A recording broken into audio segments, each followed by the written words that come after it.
ఆశ్రమ లేఖలు ఏప్రిల్ 24, 1947.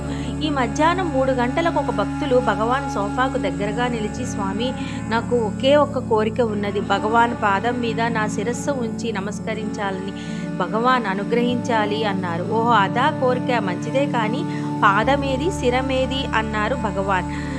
జవాబు లేదు. రవంత నిదానించి, తానెక్కడ అణుకుతాడో అదే పాదం అన్నారు భగవాన్.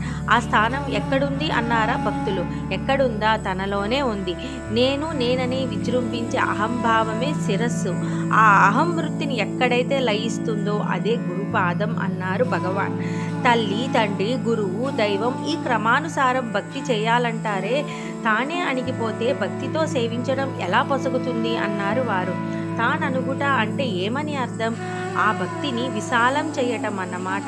అన్నీ తనలోనివే కదా, అందువల్ల తన స్థానంలో తానుంటే వీటన్నిటి విస్తీర్ణము చేయగల శక్తి కలుగుతుంది అన్నారు భగవాన్. తన స్థానంలో తాను అనగటం అంటే బుద్ధి చేత అన్నమయాది కోశాలను తోసిపుచ్చి ఆ తరువాత బుద్ధిని కూడా తోసివేయవలన అన్నారా భక్తులు.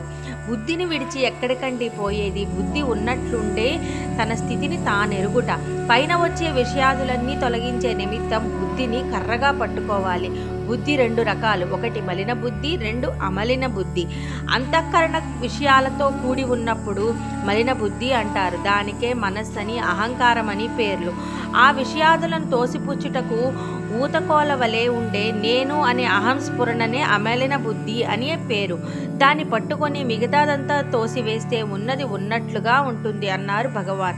ఆ బుద్ధిని ఆత్మలో ఐక్యం చేయాలంటారు కదా అని మళ్ళీ ప్రశ్న.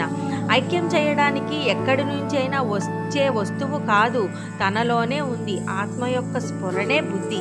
ఆ బుద్ధితో అచలమైన వస్తువును తెలుసుకుంటే తనను తానుగా ఉంటాడు. ఆ బుద్ధినే కొందరు శక్తి అంటారు, కొందరు అహం అంటారు.